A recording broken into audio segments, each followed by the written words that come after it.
A magnificent mansion in the quiet suburbs of Canada. A picturesque neighborhood. A beautiful, vivacious and successful young woman. She is beautiful and vivacious, isn't she? Yeah. Lindsay Buziak, an ambitious real estate agent, was living the dream, showing the couple around a brand new $1 million mansion.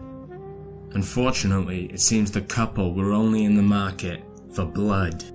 Only minutes after entering the mansion, Lindsay was stabbed more than 40 times on the floor of the master bedroom. And all while her current boyfriend, Jason, supposedly sat waiting for her in his car in the driveway. The couple were nowhere to be seen.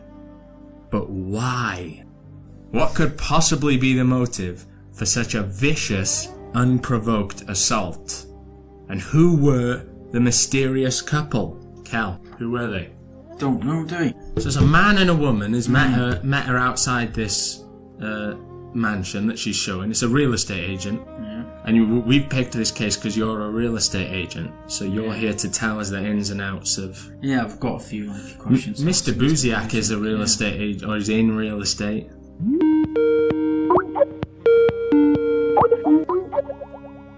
Jeff, can you hear us? Well, I just heard your voice, yeah. Oh, excellent. You're registered out of New York. Oh yeah, I used to live in New York for a university. I lived in Queens for a while. Ah, I see. All right. I'm trying to convince people. So we just started talking about the case. So I mean, okay. You can pretty much. We have extensive note about what the most important parts of the case are, in our opinion. And you just tell us, I mean, some of this information might be wrong. A lot of it I got off, hearsay, off blogs and things like that. But obviously you are better placed than anyone to tell us, because you must have lived and breathed this case for the past 10 years, pretty much. Yeah, 10 plus years. I'm information central besides the police. Whoever doesn't go there, or even people that go there get frustrated, they contact me. So... any of the information that's out there in the public has probably come through me at one time or another. What would you, if someone does have information about this case, do you recommend that they go to the police, or should they come to you with it? Well, I think both at this point. Everybody's having, their reservations with the police. I've had trouble with them over the years, of course. Yeah. People complain to me quite often that the police don't get back to them. Even at one point in my discussions with the police, with my frustration of getting through to them, they were telling me they weren't getting emails. When I was complaining, I was sending them information, and it turned out my emails were going to their junk mail because they had their security set too high. And to me, that was insanity. The first thing I said to them was, "You're cops. Like, what do you mean you have security? Yeah. On your email? Like, come on. on. Surely they should be looking through every bit of information they can possibly get their hands on." Right, so what happens with them is I find it too frustrating trying to reach them in person, so I send them emails of information I receive. And typically they don't respond. I've asked them over the 10 years to just say, hey, I got it, or check, or anything, but they don't. So you don't know whether they got it or not. Right, yeah. This, if I could just get into a deep part of it, this frustration you have with the police, is it just incompetence, or do you think it's something more sinister than that? Well, I think it's a combination, actually. What happens here with the police, especially in Saanich, is they're local boys. They grew up there, they went to school with everybody, the criminals are their friends. It's just kind of a weird situation to be in. So, one of the biggest factors that alerted me early on was 7 senior officers retired the day before Lindsay's murder. And that's fact. A couple of them were their major investigators. They didn't call any of them back. And now that I understand how the police work, the senior officers work Monday to Friday, 9 to 5. And so, of course, it screamed at me. Somebody knew that. Right. That, the senior guy retires Friday. We all go out to the retirement parties because there were 7 of them. And the new guy doesn't start till Monday. So what happened Saturday?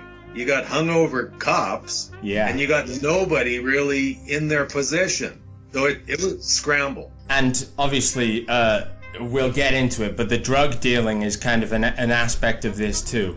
And what you find with a lot of drug dealing on that level is that the police are often, if not directly involved, somewhat complicit in the whole operation, right? Well, yes, quite frankly, but I think the whole drug thing is a distraction by the police. Oh, you do? Lindsay wasn't involved in that lifestyle or that world. She knew the guys because she grew up there. She went to school with them. So, your best friend from grade 4 and the first guy you kissed in grade 7 is now the major coke dealer when you're 24 years old. It's not like you forget who he is. That's who the guy is, right? So you intermingle with him. Victoria's not a big place, so, there's 2 nightclubs to go to, and the one's the most popular. So everybody intermingles there. So it's, they like to throw this on the drug deal, but I think it runs much deeper than that. What Lindsay saw that she shouldn't have seen involved people from a different walk of society than the local drug thug. Oh, okay. So yeah, so Lindsay told you when she went to visit you that she saw something that she shouldn't have seen. Is the headline of that, right? That's correct. Is there, context? Was that in the middle of a conversation about any specific subject, or was there any clues to what that could be? It was a moment in time when we were speaking about her life, her career, her boyfriends, and there was a pause, and she physically and mentally changed her demeanor. And it really alerted me to something serious, and there's the result. Let me be open with my theory about that. Sure. Because she's already told you that her boyfriend Jason is that she knows that he's dealing steroids, right? Correct. So that tells, and then the fact that she has then seen something that she feels like she can't tell you about straight away tells me that it's something a lot more serious than dealing any kind of drugs. So, I mean... Yeah, absolutely. When I spoke to her girlfriends and even Lindsay as she was growing up, it wasn't uncommon for them to see drugs or cash. So whether it be parties or some girlfriend says, oh, come to my place, and oh, this is my new boyfriend, Johnny, and he's got a fancy Mercedes convertible in this beautiful home, and oh, ignore the grocery bag full of cash in the corner. Right, yeah. So they had seen that stuff growing up, but not part of her lifestyle. She actually didn't like drug dealers and didn't partake in drugs. She had kind of a fine line there. It wasn't a place she wanted to go. And she saw how drugs had destroyed some of her girlfriends. And she actually went and confronted some of these guys who, would get their girlfriends hooked on coke. And so, yeah, she was anti that way. So it wasn't sort of, here's fancy Lindsay trying to hang out with drug dealers and live the cool lifestyle. That wasn't the case. Okay. That wasn't the case. She was a beautiful young woman, so she was very popular with the guys.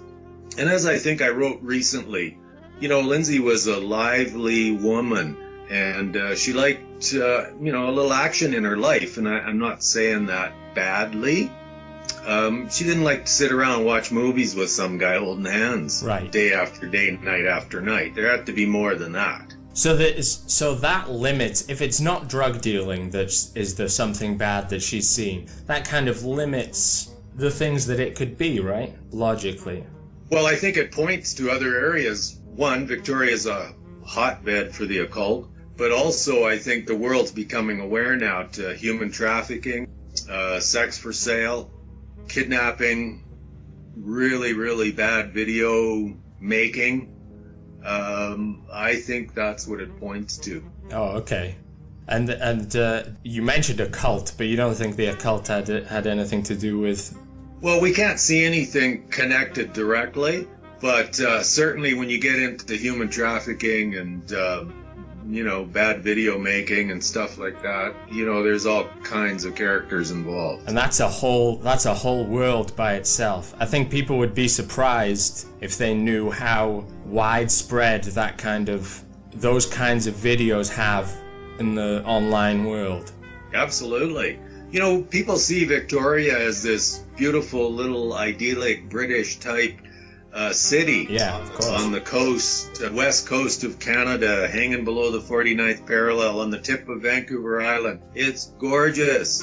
And, you know, everybody says, oh, it's the home of the newlywed and nearly dead. Well, there's a whole dark underbelly there, because just because people from Britain and the US and Canada all like to go there to retire or live, doesn't mean that excludes bad people. Right. They want to live there too. And they do. So maybe we should talk about the viewing and the scene of the crime a bit more. I should have said, by the way, that I'm here with my guest, who's called Kelvin. He's just been waiting for his moment to ask you questions. Sure, Kelvin, anything. You guys have to understand I'm wide open. So don't hold back. Don't feel you have to sneak into something. Yeah, that's the to sense. ask me. It's clear. I watched your Brain Scratch episodes, and we should say that we are not as, you know, thorough and careful as the people over at Brain Scratch are. We kind of, like you, we kind of just say what we think about a certain situation. If we have theories, we'll throw them out there and kind of play with them that's what we like to do. But Calvin, the reason why, so what we do on the podcast is we like to introduce people to new stuff. And the new stuff, the new thing on this episode is Lindsay's case. I'm introducing it to Calvin. I've been following it for, 1 or 2 years. But Calvin's in real estate, so I thought that would be he could tell us a bit about the process of the viewing, and because one of the things that's, sorry, Cal, I'll let you ask a question in a second. One of the things that's puzzling to me is she goes into the view. We're pretty sure on 5:30 she meets these people outside the mansion and goes into the viewing, and then it seems to be a pretty good. Okay, I see you have something to say about that. And then it seems to be a pretty good theory, although perhaps not, that she's killed at about 5:41. So if that is the case, that's 11 minutes where I'm thinking, what is going on in those 11 minutes? Are they just having this fake house viewing, or is there, is she getting pressured into some kind of, I don't know. Well, we don't know. Lindsay's not here. Yeah. What we do know is she was murdered around that time. And we don't know whether that greeting at 5:30 really took place or not, or whether that was Lindsay. You have to remember the two witnesses, one of which I spoke to, were passing by vehicles. They glance over for maybe 1 to 2 seconds, and they have to look back at the road again. It's 5:30, it's dusk. So who did they see? What did they see? Was it Lindsay? We don't know. Another popular theory we do have at the crime scene is that Lindsay was in the house. The people came, kicked the boards in the fence, came in through that side door, and, she knew what was going on. She tried to run to escape. They caught her partway up the stairs, hammered her on the back of the head and the neck, and then finished her off in the master bedroom. I just have a few questions, really, in terms of the process of booking a viewing when you want to go and see a property, because in this country, most properties are sort of advertised online via a third-party portal, and so when someone wants to book a viewing, either that request is sent via email or phone call, which is directly to the office. So in terms of the process of booking a viewing, we tend to ask, at least for contact details, names, address for those viewers before we book any viewings at all. So due to trying to protect, obviously, the employees. I'm just curious as to what the process is in Canada and how easy it is to sort of book viewings. Yeah, the process is a bit different here. It's very easy to book showings. Realtors make themselves as available as possible here. They have their cell numbers, everything out there. So people call them direct and tell them what they require. And it's up to the real estate agent whether they want to meet with them first or get more details or not. Totally up to them. It doesn't go through the company like there. It'll probably be direct with the agent. In this particular case, Lindsay was contacted by these people. The woman said it was a corporate transfer to Victoria, which any realtor loves to hear, because typically, we know, I'm a realtor as well, we know that the people are being sent out by the corporation to look. They probably got 3 days, 4 days, try and find a place. If they don't, the corp may send them out a second time, and then after that, they're on their own. So usually it's a good thing. They're qualified. Typically, the corporation will guarantee the sale of their home if they have one. So they contacted Lindsay directly, and of course she was curious. How did you get my name? And they said, from your previous client, Calvin, for example. They used the name of a client. So Lindsay took the information of what they required. They described to her, and they said, look, we'll be there this weekend. We're coming on a 4 ferry, whatever it was, because there's a ferry you have to go across from Vancouver to Victoria. So can we just meet you at the first house? And she said, sure. She phoned the client they used as a reference, and the client answering machine said they were out of town. So she couldn't check that. So that's when she became concerned. But of course, I asked her that as well. And she said, well, they gave me the client's name.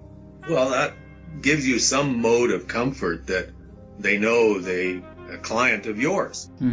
So she was still quite concerned. So in discussion with her, because we spoke all the time, I said, well, maybe you better take somebody with you. And she said, oh, my boyfriend will be there. Jason's going to be there.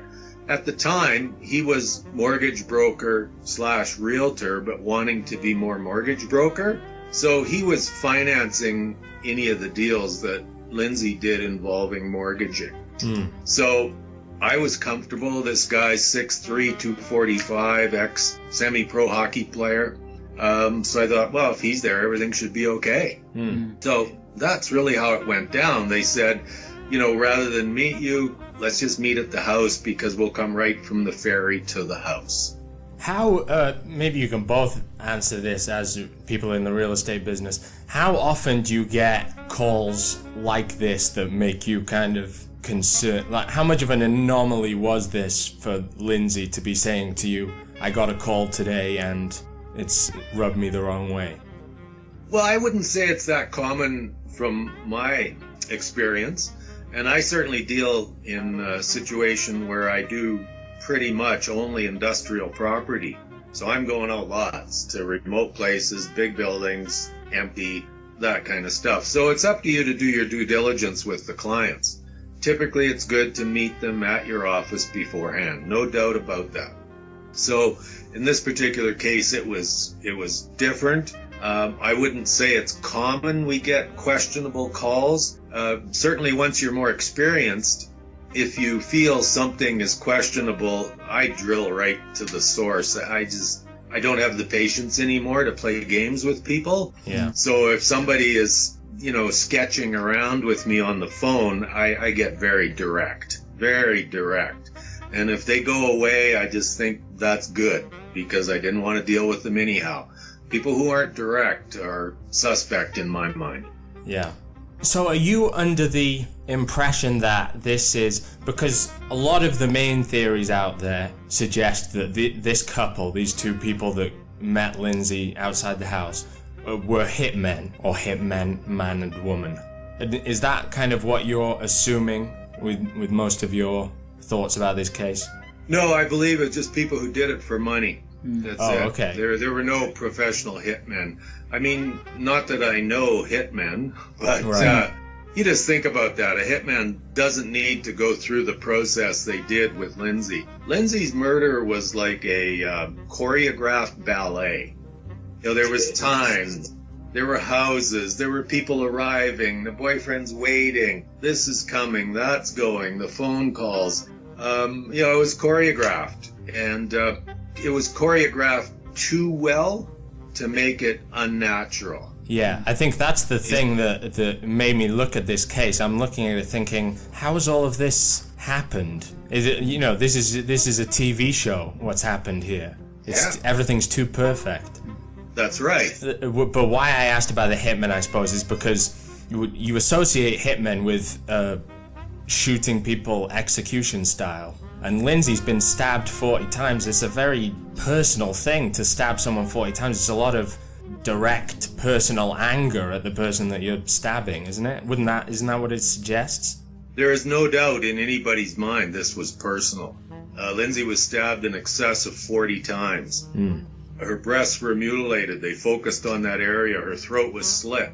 She was 5'2", 99 pounds. She was a tiny little girl. Like, that's excessive. That's personal. That's somebody saying, you're going to pay. Like, I'm going to make you pay to make me feel better. Well, we'd all like to know who that is. God, yeah. I mean, it's just horrible, isn't it? But I mean, why would, even if these aren't experienced hitmen, why would they, surely they wouldn't struggle to get their hands on a gun. I would say that these people must be, the two people who have done it, I mean, the people who have met her, must be directly angry at. I know you were tossing around the idea over at Brain Scratch that it was kind of the hitmen were sending a message that someone was angry and were, told to make it. I don't really get that when I look at the crime here. I think that these people who did it must have been angry at Lindsay. Well, certainly the popular public theory is the couple were just there as decoys. They weren't the ones who did the job. Oh, really? So, that's popular opinion. I was listening on a podcast. I can't remember the name of it now, but it was the Australian fella. Do you know the one I'm talking about? Yes. And they said that there was actually DNA found. Yeah, there's DNA at the scene. It's not identified, or certainly not publicly identified. But, police are just so tight-lipped with everything. They won't release any tidbit of information. And, what they do release is confusing. And then they blame social media and us and me for confusing the public and muddying the waters when really it's them. They release conflicting information, different stuff.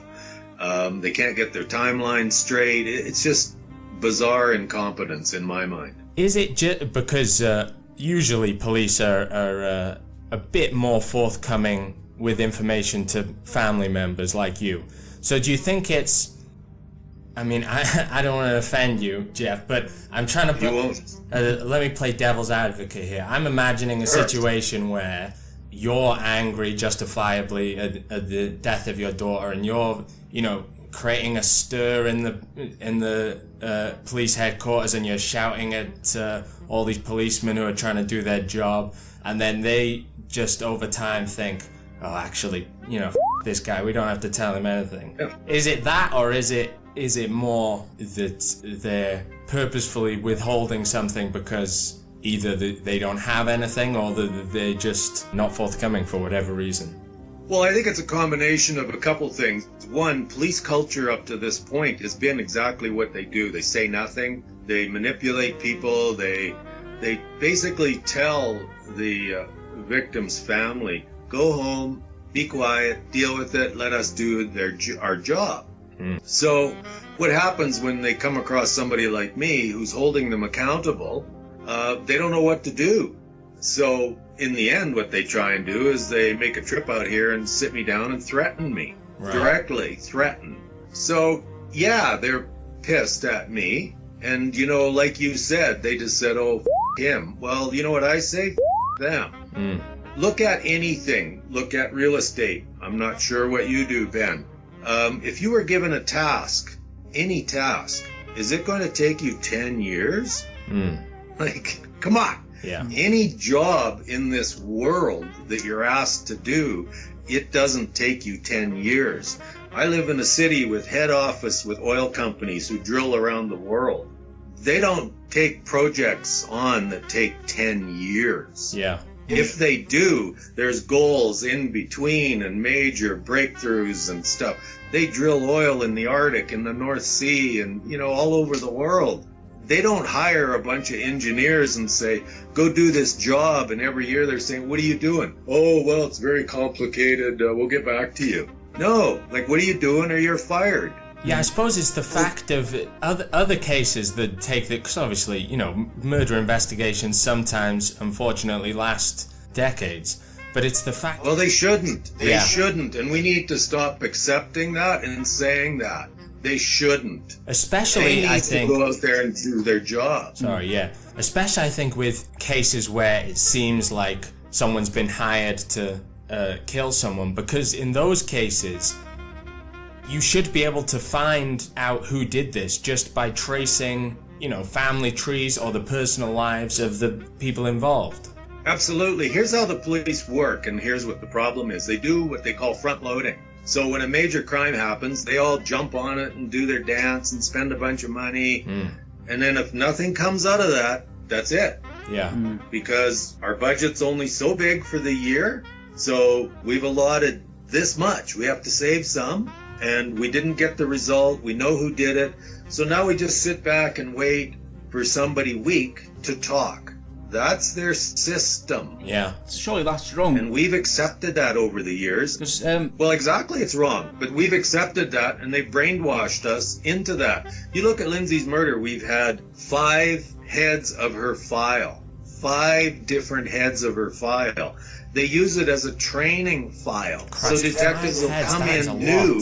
So the guy who was chasing speeders last week wants to be a detective. Oh, well, let's throw him at this case. You've got a year and a half to learn about being a detective. Then we're going to transfer you back to dog duty or something. That's how they operate. It's not like on TV. But, mind you, a good example I use is we had some criminal drug dealers associated with bikers and all that from Vancouver. They had a shootout in Kelowna a few years back. Broad daylight, right in the front of the hotel. Automatic weapons out, you know, shooting at the Porsche. One guy was killed. The major drug dealer was murdered. Hells Angels guy was wounded.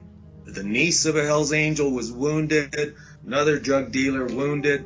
The police, the government, they had 1,500 officers from 12 different divisions working on that. They had the people in court in 18 months. Wow. Okay? So they put the energy that's required into that. Yeah. Right? And mainly what was going on, the Hells Angels were killing one person a month to pay back. So the police and the government were paying attention. They were going to show everybody we're in charge. But some pretty little girl real estate agent gets slaughtered.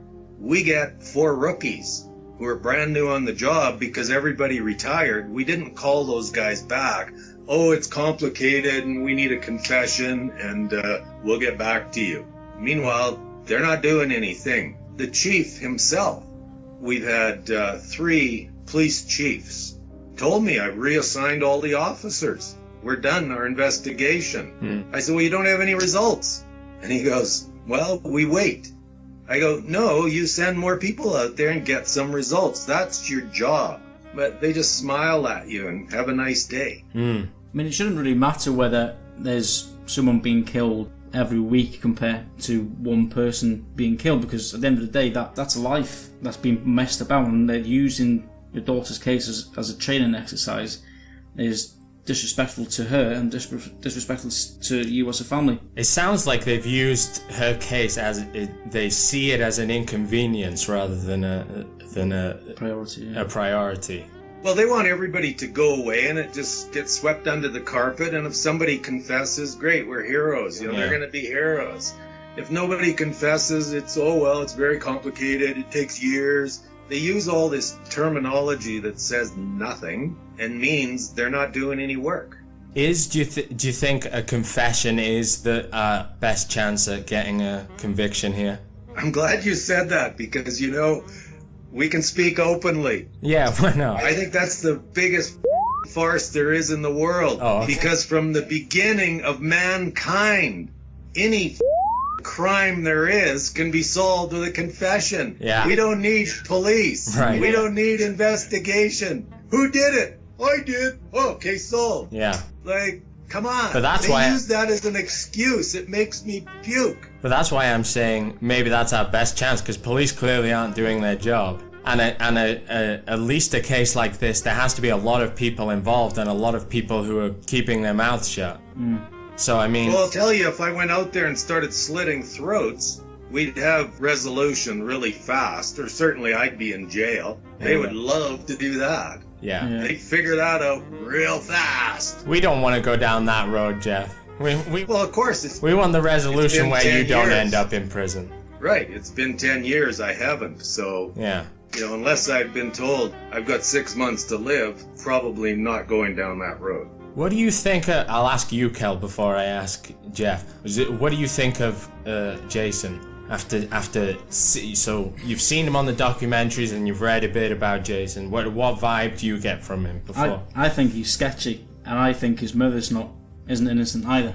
There's certainly something because a bit off, isn't there? In the interview, everyone else is interviewed on their own. Why do them two have to be together? That instantly tells me that both of them are unhappy or comfortable being interviewed on their own. I know Jason is interviewed partly on his own, but no, I don't think he is. I think the camera just zooms in on his face so you can't see Shirley. I just feel that the mother's sketchy. I think there's more to her side. She obviously gives off a very controlling vibe. Because going back to when you said that the whole process was performed perfectly, so they must have had some sort of experience in the industry of how to book a viewing and how to execute the viewing at the property for it all to go smoothly. Absolutely. And they had to know how transfers work. Yeah. Whoever was speaking to Lindsay had been coached on how a corporate transfer works, or they knew who was talking to her, because not everybody knows how that works. Yeah. So, I mean, how do you feel about Jason now? Are you satisfied with his explanations and think that he maybe doesn't have anything to do with it, like he said?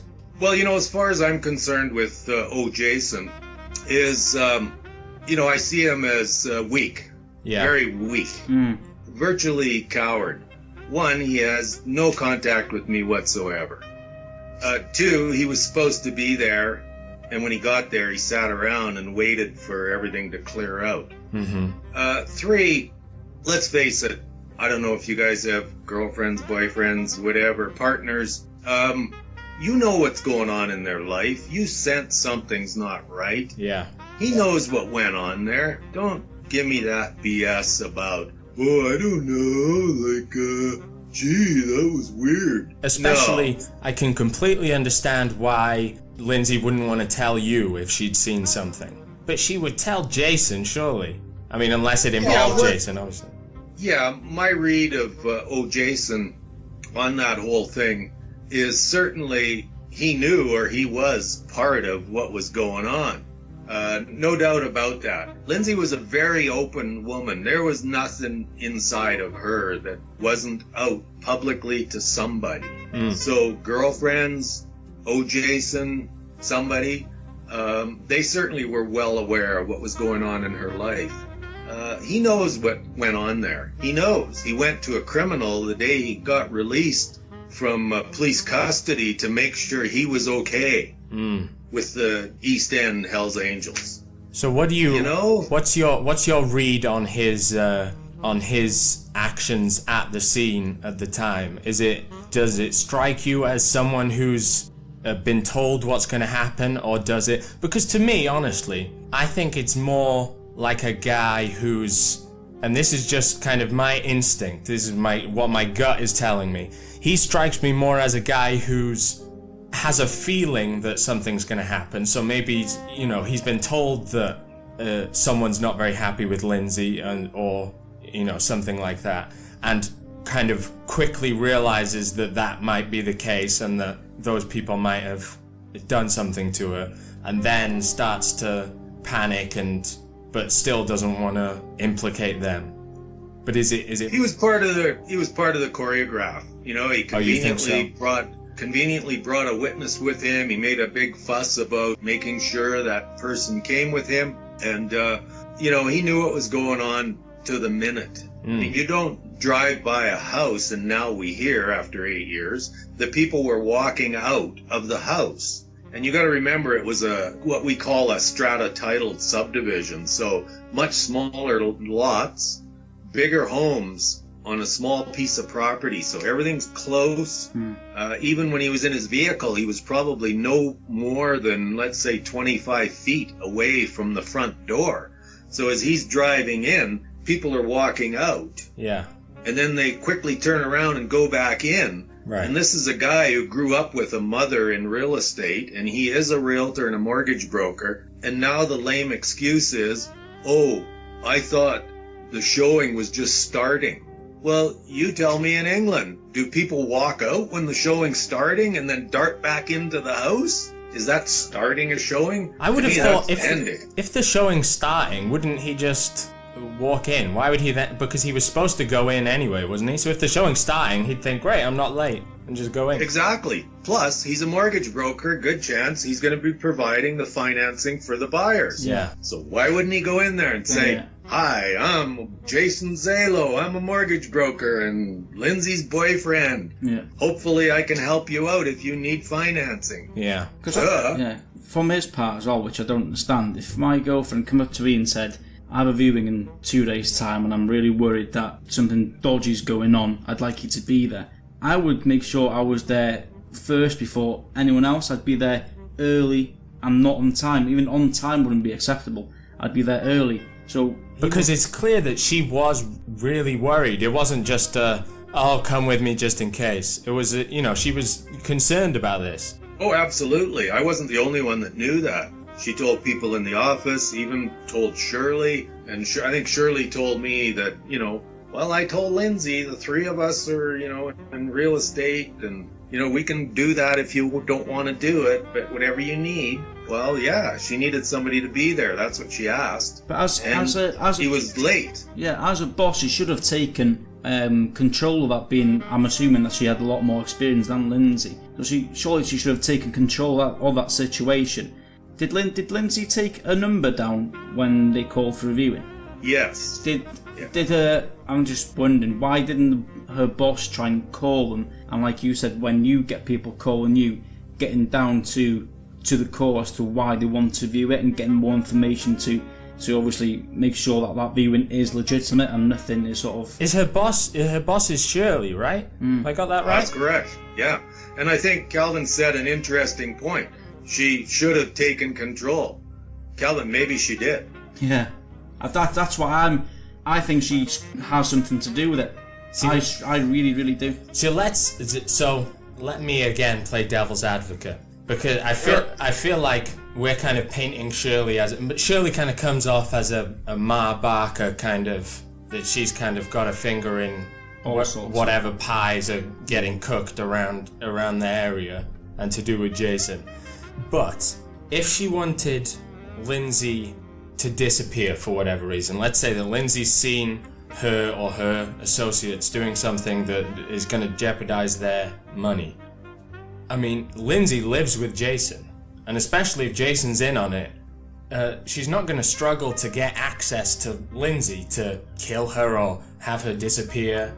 So why this massive charade of organizing a viewing of a house? Because she would know, or whoever organized this knew it was going to turn into a massive investigation, because it's such a strange thing to kind of concoct this whole show. Well, I think that tells me a couple things. One, tells me woman, tells me amateurs. Yeah. So we know a hitman's just, you give them the money, they go do the job. Lindsay be walking to her car in the parking lot. Boom, done, finished. Good night. Strangled, whatever. Easy. Amateurs are going to think, okay, what do we have to do to get away with this? So they got to plan this whole dramatic scenario and make it drama. Yeah. And, drama is what it was. It's dramatic. I mean, we can't... And they say, like, who showed up a half hour after Lindsay was murdered? Shirley, right? Making a big dramatic scene. Yeah. Shirley. Yeah. And she walked there. Well, she claims she drove from her house, but you really can't do it in the time frame that there was. Right. And plus, she walked from probably a block and a half to 2 blocks away. So if you were at home, you're at the park, and somebody phoned you and said, your house is on fire. Yeah. So you're going to roar over, park a block away, and walk up? No. I doubt it. Especially not when I've got a car like Shirley's. Yeah, it was... I just laughed, because here's a 50-some-year-old woman It's a 750 BMW blacked out windows with 22-inch gangster rims on it. And this is a woman, the very first time I met her. I wanted you to tell this story, yeah. Great. It's a beautiful story of somebody's true character. I was washing dishes in a sink where Jason and Lindsay were working. I'd never met her before. She walked directly up to me, bad demeanor I could see, and said, "Get the f*** out of my way, I want to get a glass."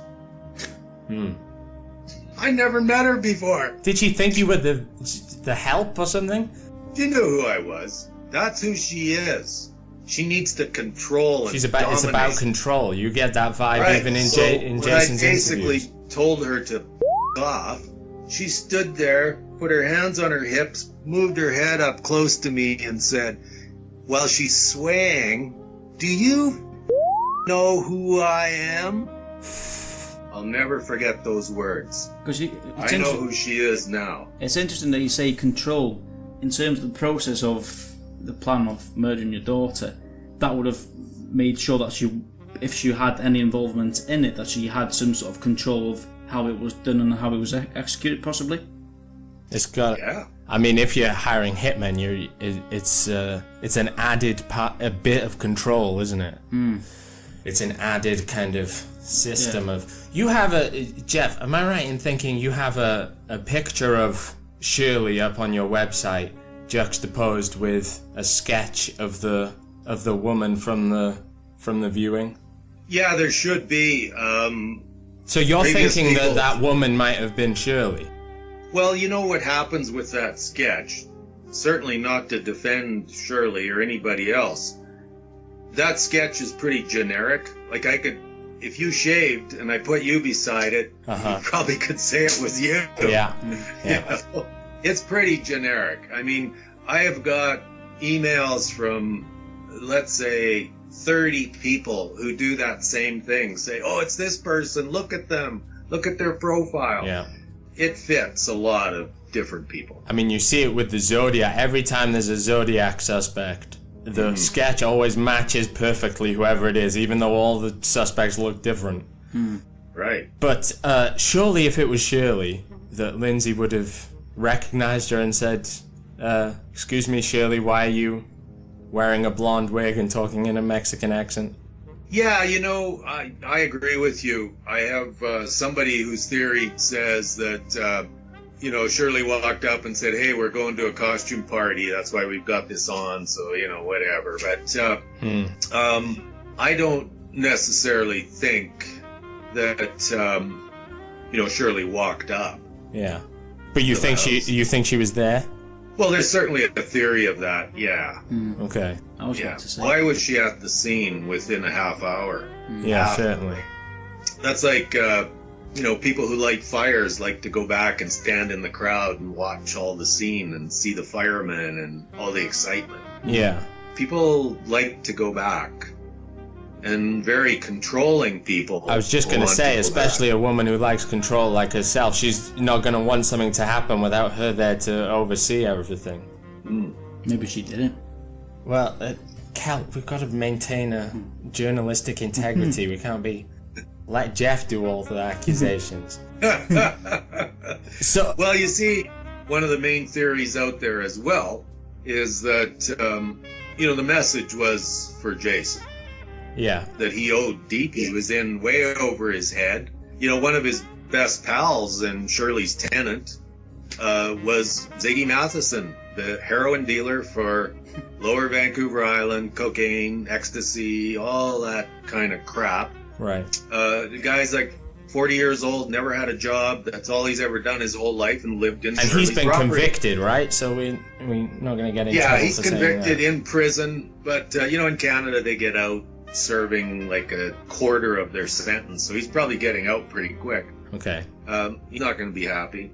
And, then you got Shirley denying, "Oh, we had nothing to do with him. We don't know who he is." He played on the same hockey team. He was, in her office for personal discussions, on and on and on. So, the popular theory is Jason was in way over his head on stuff, and he wasn't paying attention. And Lindsay was the message.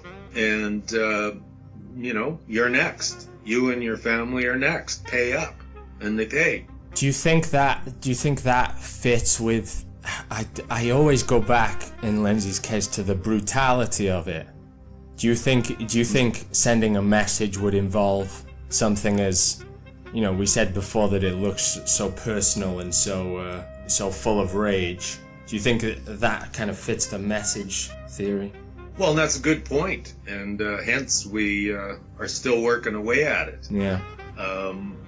And certainly, we know it was personal. Yeah. It was personal. And I think you alluded to it earlier. Are you going to be able to instruct a hitman to make it that personal? In my opinion, if you hired a professional hitman and started detailing to them how they're going to do it... Yeah, exactly. They're going to tell you to f*** off, yeah. Right. The reason why they're the professional is that they know how to do it. That's right. You want the job done, here's what it costs, off. I'll do the job. Mm. So, yeah, it was personal. It was personal. And it's, public knowledge. Lindsay had her breasts augmented shortly before she was murdered. Right. So to me, that's a huge message, Definitely. when they focused on that area of her body. Yeah. So That's huge. And I wasn't aware of the impact of that, but I was talking to a fellow one day, and he asked me about that, and I'm very open about all the details. And he said, Jeff, I had a girlfriend a while back, and she wanted breast augmentation, so I paid for it. And he said, it cost him, I don't know what it was, $7,000 or something. But he said, when I broke up with her, that bugged me, because I felt those were mine. Right, yeah. Like I owned them. Yeah. There was that sort of weird guy thing going on. I mean, he didn't do anything about it, but he just said, in my mind, I had this weird thing going on about, those are mine, nobody can have those, or whatever thoughts he was having. And it really sort of rung a chord with me, with Lindsay, it's, they focused on that area. A criminal profiler would say that whoever did it certainly had kind of feelings about Lindsay's demeanor and personality, because it's almost like I'm kind of reminded of serial killers who kill because they think that all women are whores or something like that. Always target the more sexual areas of the body, because that's kind of their feelings about the victims. So yeah, there's no doubt about it. That was it was personal, very personal. And everybody that reviews it says that. This was personal. And, the police are always trying to distract, and that's why it gets confusing, because they'll go, oh, no, somebody was instructed to do that. Well, I call BS on that. No, you don't instruct. Yeah. I mean, yes, I can see if you hired an amateur, and they just sort of got out of control. I looked at that aspect of it, where somebody just sort of panics, like, oh my God, I have to do this, and then all of a sudden they just bust loose. I can see 20 stabs by sort of a panic, bust loose rage. But I've sat down many times, like with a pen or something on an edge of a table, and you do 40 sometimes. Yeah. That's excessive. Yeah, like by the time I get to 20, I'm done. Yeah. I'm done. I have to struggle through 21, 22, 23, 24, 25, 26, 27. It takes a long time. And especially if you're aiming at the chest, it takes a lot of kind of mental endurance to be able to do that. You have to kind of be clouded by rage. By rage and at that person. Yeah, definitely. That person. I mean, I've killed before in my life. I grew up on a farm, and I've killed animals, and it's not an easy thing to do. Right. But you do it for whatever reasons, and you want that done as fast as you can and just like finish this life. You don't want to prolong it and drag it out. That's just not the way it works. We want to wrap up because we've taken enough of your time. But I feel like there's two characters that we kind of haven't really touched on. There's a guy called Vid who kind of features heavily on your website, or is referenced heavily. And then the man who owns the house is called Joe D'Souza, is that right? That's correct. And he once apparently said to a friend of yours, the little got what she deserved. That's correct. And he was friends kind of with Shirley. Did you know that? Yeah, Kel? he was really good friends with Shirley's boyfriend at the time, Paul Bergshoff, who's since fled the country back to the Netherlands. Oh, really? And so they were quite close socially. So, yeah, he had to have got that from somebody. Yeah. You don't just say that about a random young woman. But that makes... Unless you know. But that makes me think, like, what in his mind could Lindsay have possibly done for him to be saying that she deserved it? Because if we go back to the idea of... I think you were kind of alluding to the idea that they'd walked in on a snuff film or something along those lines. I mean, would that be enough for him to say that she deserved to be stabbed 40 times? I don't know. Well, it depends what he was told from other people. Yeah. So he could have got a whole different scenario about who Lindsay was. And you got to think of it, even the last podcast, the young lady discussed it. She said, you know, here's Lindsay meets up with this guy, and 6 months later, his mom is buying them a $1.38 million waterfront property. Who the hell does that? That's like Walt Disney movie fairy tale, stuff. Yeah. I don't know about over there. That doesn't happen that regular around here. No. And then a few months later, Lindsay's talking about breaking up with him. She doesn't want to live there. She wants to be in town. And so, Mummy... again, they kick out a drug dealer out of the condo that his brother owns. Yeah. And Mummy spends, $75,000 or something refurnishing and refurbishing it for Jason and Lindsay to move into, because she was going to go get her own place. I know that very well in my discussions with her. And they got her back into the fold again.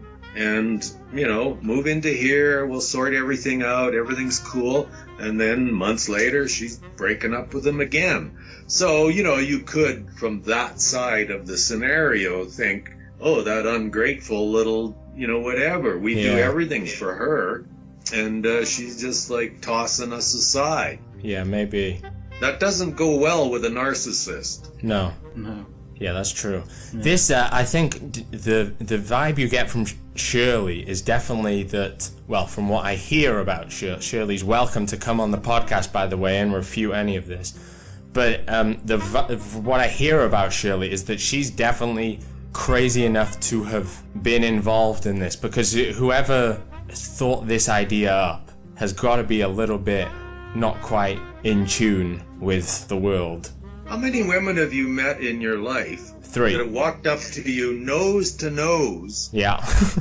Do you know who I am? Yeah. I haven't even been introduced to you. She sounds like a special lady, I'll say. And then we go sit outside with her and her boyfriend, trying to have some discussion after she chased everybody away. He goes to interject, and she's like, shut up when I'm talking. The third time, she said, look, I'm not telling you again. Don't interrupt me. Like, nuts. Yeah. Totally nuts. So either one of you young men, did your mummies call you 30 times a day when you were 30 years old to tell you they loved you? What are you doing? Go do this. Go do that. 30 times a day. Did either of your mums do that to you when you were 30? No, I don't think even, Not in 27 years. I don't think in my life. I don't remember ever getting 30 phone calls from anyone.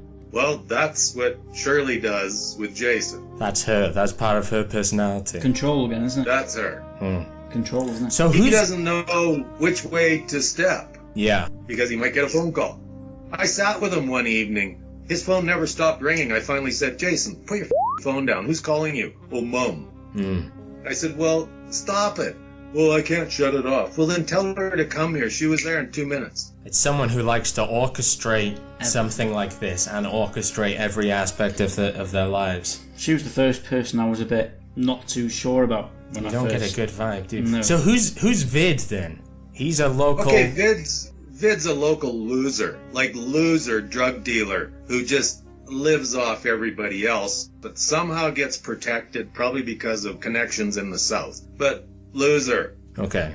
Never had a job in his life, drug dealer, small time, and he was friends with Lindsay's ex-boyfriend.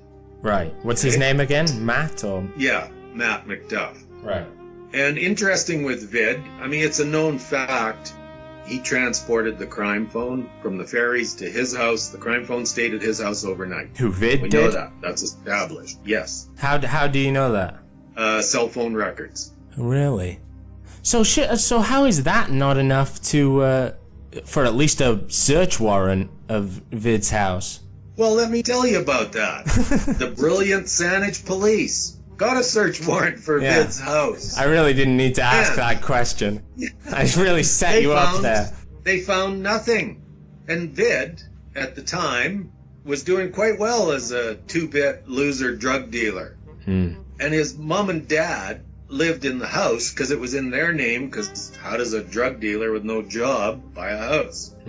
So they were in the house, and his mommy hid his drugs and his cash in the vegetable garden. And the brilliant Saanich police, with their search warrant and dogs, forgot to look in the vegetable garden. It really, for a murder case, it really is mind-boggling that you wouldn't, every blade of grass you go through, well, quite literally in that case, but I mean, you check absolutely everything. Amateur stuff, isn't it? I think the UK is actually pretty good in analysing crime scenes. We send everybody in there as soon as there's a sniff of anything. Scotland Yard and all that stuff going on. Yeah. Here we get nothing. Yeah. I suppose we get so few murders that everyone that's ever worked a murder gets the phone call at the same time. Well, Saanich police wouldn't allow anybody else on the case. So right there, like from day one, I smelt something not right with the cops. Yeah. And right what is that? A connection to whatever Vid's involved in, or connection to Shirley, or what? They all know each other well. Yeah. They all do. This is I don't know how we're gonna. I was hopeful we were gonna solve this on the podcast, but it doesn't look like we've got the tools.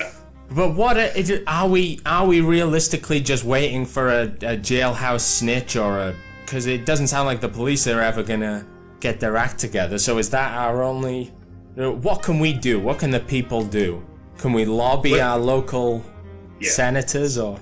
Exactly. What we need to do is keep this high profile, keep it in the public eye, because that keeps the police accountable, and they hate it. They hate it. Yeah. Because really, when you say we, that's what the police use is they're waiting for a confession. So they're hoping that, they catch Joe drug dealer with a bunch of cocaine and he says, I'll tell you about Lindsay's murder if you let me off. Right. That's their game plan. And I'm not accepting that game plan.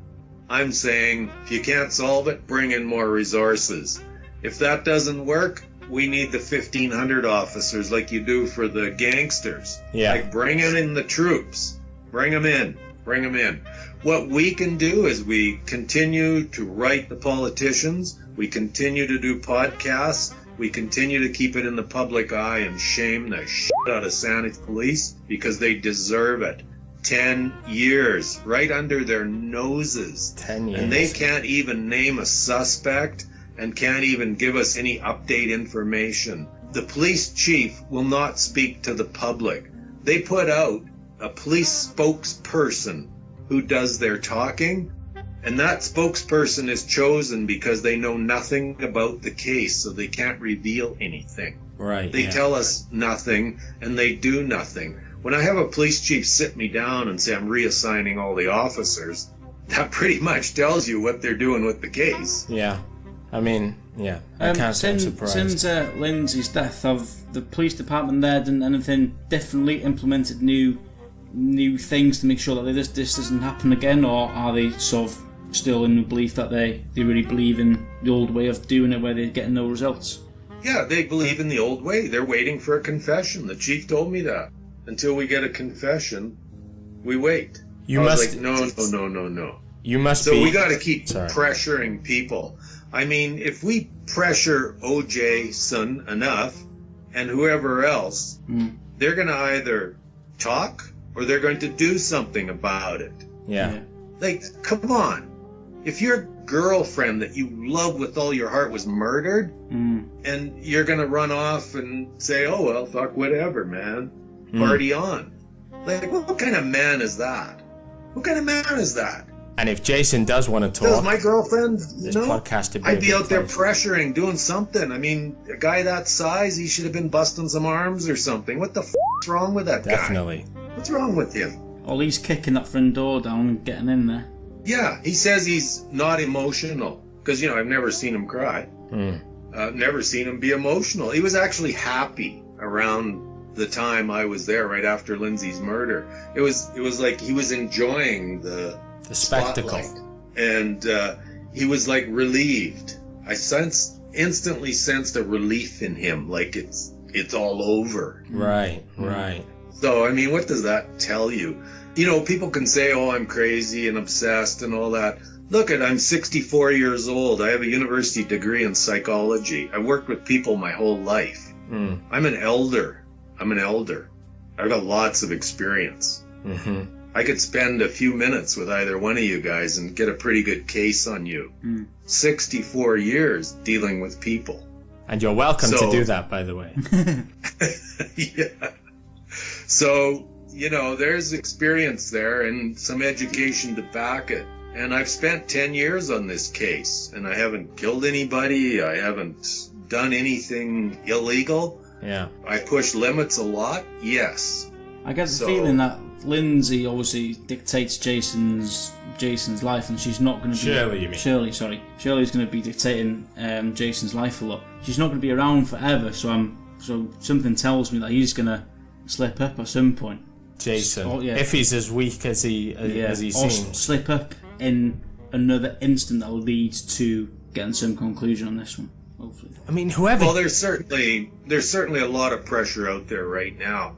You know, one thing you brought up about, and I did too, about the controlling, Jason was torn because he had Lindsay on one side and his mom on the other side trying to control him and the relationship. Right. And Lindsay's not really the person you want to try and completely control. She'll push back. And I could see that with Shirley. I mean, she told me her words, that woman's driving me nuts. So I knew that was a point where she was pushing back now. And I could see that was going to lead to disaster, but not thinking murder. Yeah. You must be aware of that this year they caught the Golden State Killer through DNA, some kind of innovative... They uploaded... They had the killer's DNA and they uploaded the DNA to one of those genealogical websites that traces your ancestry. So this is because I was surprised today to learn that they have DNA in this case. So is that I mean, we'd have to get the DNA from the police, which might not be the easiest. Well, you know, hopefully Saanich police are on that. I don't have any faith in them with almost anything these days. But I had a very good friend of mine go down to the States to a seminar about that new process. They actually went to a trial in the U.S., that trial. Oh, yeah. And gathered information, came back, studied it, actually made an appointment, went to Saanich police and explained it to them. And of course, all they'll say is, oh, that's interesting. Yeah, we'll have to look into that. Like, they're just total They're total But they are, I mean, I'm not too hopeful that the Saanich Police Department are going to do anything about it, but they are using that technique a lot since they used it with the Golden State Killer. It's becoming more and more widespread. So, I mean, you never know. If there's a new chief of police one morning. Well, we've had 3 police chiefs. Oh, yeah. Interesting fact. 5 heads of Lindsay's file. That is incredible, 5 heads. I've never heard of 5 heads on one file. Right. And in British Columbia, if you're unhappy with the police, they set up a Office of the Police Complaint Commission. Right. And they have investigators that when you call up, you submit your stuff, and they investigate it, and take action if they deem necessary. Well, 4 of the heads of Lindsay's case retired from Saanich Police. Guess where they work now? Right. Office of the Police Complaint Commission. God, it's just every door gets shut as soon as I suddenly had my hopes up there that there's a police complaints commission, and then there it is. Shirley's last boyfriend. Yeah. Guess who? Retired Saanich police officer. Jesus. Guess where he worked after he retired? Office of the Police Complaint Commission. That is amazing. That is just, isn't that just bad luck? Well, that's not bad luck. No, that's yeah. That's something going on there, something isn't going there? underneath there, isn't it? You're right in we've got to just keep putting pressure on people to try and get something done in this case, and keep obviously any updates will be on your website, won't it, Jeff? Yeah, absolutely. Updates, and every once in a while I speak my truth on there and is tell it people. Is it LindsayBuziakMurder.com? That's correct. All one word. LindsayBuziakMurder.com. LindsayBuziakMurder.com. So yeah, I mean that's all we have for you, Jeff. I mean, just it's just a horrible case. So I mean, I'm so sorry that you've been going through this for 10 years. Because I suppose I always look at cases like this, and it's easy to forget sometimes that the whole point of solving these cases is to bring closure to, I mean, you effectively. I mean, we want attention on this case for you. I mean, she's got more friends and family than just you, but I mean, it's a stark reminder, you being here, that of why we're trying to solve this case. Well, let's address that, and I appreciate that very much. Thank you, and I appreciate being on this program with both you gentlemen. I can't thank you enough. No, we thank you for coming on. Here's the deal with solving Lindsay's murder. I grieve privately. Yeah. Murder's business for me, and it's serious business. I take it very seriously. Right now, in Saanich, Victoria, British Columbia, for 10 years the message is, you can murder any chick you want and get away with it. That's right. That's the message. Yeah. So, my mission is not to get vengeance for my daughter. I still grieve the loss of my daughter. I will till the day I die. That's normal. That's normal now. It's all about managing it. Yeah. My mission is to change that message. No, no, no, no, no. You get off at the chick, kill her. You go to jail. Yeah.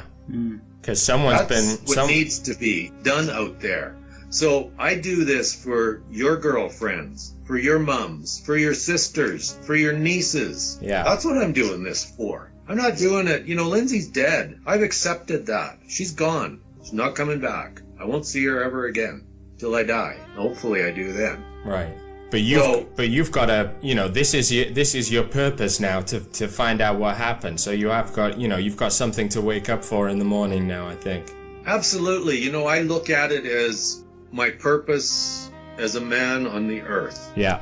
Was to make sure it's a safe place for my children, and to hopefully try and make it a little bit better and maybe leave some kind of a mark. Mm-hmm. Well, here it is. Yeah.